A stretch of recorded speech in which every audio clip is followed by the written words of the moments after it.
If you love Baltimore sports, you'll love WNST.net. 2, 1, you got 5 to 10 minutes. Have some fun. Okay, so I wanted to thank you for inviting me to be here, making the first cut of this competition. It's very exciting. Little nervous, first time on the radio, but there's a first time for everything. And it's exciting for me to just come on and be able to talk about the Ravens. I decided to talk about the Ravens because they are my favorite team, and now that we're gearing up for training camp, I'm all in, Ravens mode and excited about the camp and the upcoming season. But what I want to talk about first is actually something that's not happening right now, but something that will happen in probably maybe a couple of years or who knows how long, but when Ray Lewis retires. Ray Lewis is my favorite player, and I recently wrote an article about him being my favorite player and why he's my favorite player. And while I did some research for the article, I Googled him, and there's just countless amounts of articles and video clips on him, and he just was in the top 100 players of all time. I think he was ranked number 20, and it was just very exciting to see all this about him. And I watch all this, and I just, I think he's the greatest middle linebacker ever, and it's just hard to imagine the day that he will not be on the field. And I like to compare him to Cal Ripken. Cal Ripken was an Oriole for as long as I followed it. There was always a number 8 on the field. And when Ray Lewis retires and there's no more 52, that's going to be a very weird thing. And I know he's missed some games, thankfully not many, but last season it was weird when he missed those few weeks and he wasn't on the field. It was just kind of strange not seeing him, but he was still on the sidelines, and so he was there. He's coaching his teammates, and it was kind of nice seeing him there. But when he retires, he won't be there at all, and that makes me sad. It would be great if he could come back someday. I mean, I think my dream for him would be if he came back and was the Ravens defensive coordinator someday, down the road, or even if he did like commentary. It would just be nice to see him back in the football world once he's not on the field. One of the things that I will remember most about him is after the playoff loss last season against the Patriots, which was one of the most painful things I had to endure watching.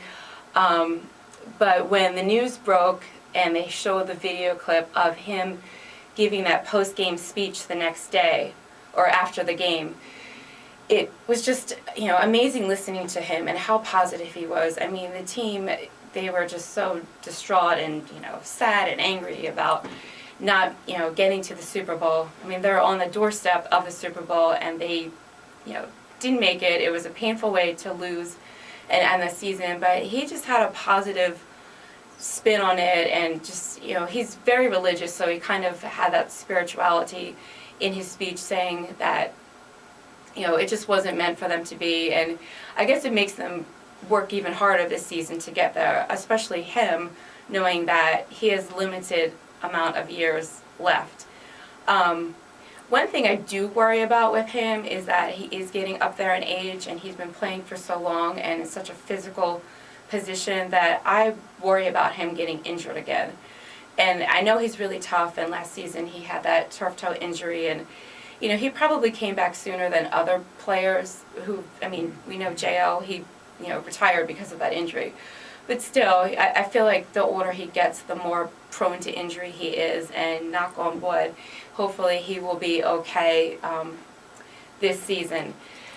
And the other thing that comes up once in a while is the heir to the Ray Lewis throne. I guess in the past couple of draft class, they've talked about, are they going to pick someone who can take over for him, and they can groom him to be the Ray Lewis heir, but they haven't really done that yet. Drafting Courtney Upshaw, he could potentially be, a replacement for him, but we don't know. Time will tell, and of course with Terrell Suggs being out, we'll see if he gets a starting spot and how he is on the field this season. But another thing that I'm really going to miss, which is actually my favorite part of each game, aside from the Ravens winning, is the Ray Ray dance. And he's become so famous for this dance, and it's just fun watching him come out and do that dance. It gets everyone fired up, gets me fired up, and I know he gets fired up, and it's just fun watching him.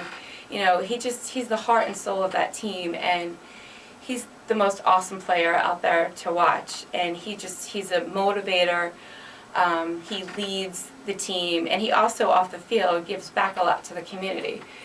And I tried finding this video clip that I had seen of him recently. I couldn't find it, and it's actually something that I didn't know about him, that after every home game, he goes out to, you know, a disadvantaged area in Baltimore and just meets up with people and mentors them and just serves as a role model.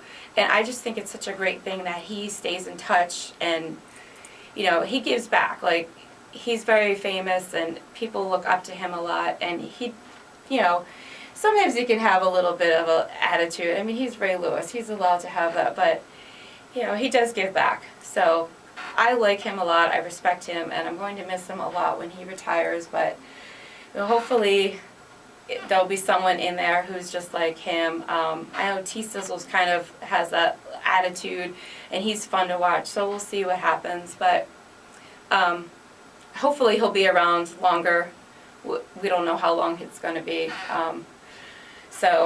And I really would love for him to get one more Super Bowl win that I'm sure he would want to. But thanks for listening. This is Melissa Rubin, and you're listening to WNST.net. Good job. Little Ray Lewis speech there. Nice work, nice work. So you done with your nerves? You okay? Yes. I try not to stare at you, you know what I mean? A lot of times I'll just get up and walk out, but I tried that the other day, and the dude stopped talking. And then I had to come running back in here. So, you know, I figured at least if I'm here, you felt like I could rescue you. Did you hear my story yesterday about Marv Albert leaving me in the studio the first time I ever did radio on? Yes, I did hear that. Yeah, that's true. I would have had a heart attack. And I had a heart attack. I said, you can't leave. You're not allowed to leave. So at least I feel like I had your back. Thank you. Yeah, well, I mean, the poor guy on Friday, I don't know what to say. I just thought he was going to keep going, but he didn't.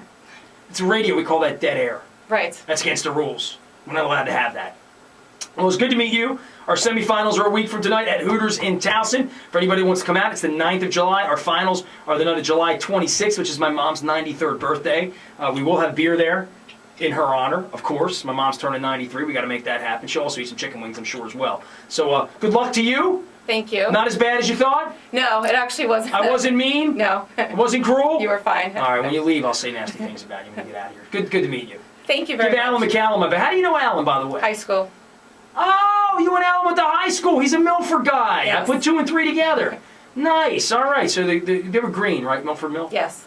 They were the Millers, right? Yes. The Mighty Millers. I don't know, the Millers. They were the Our Millers, mascot right? was the beaver.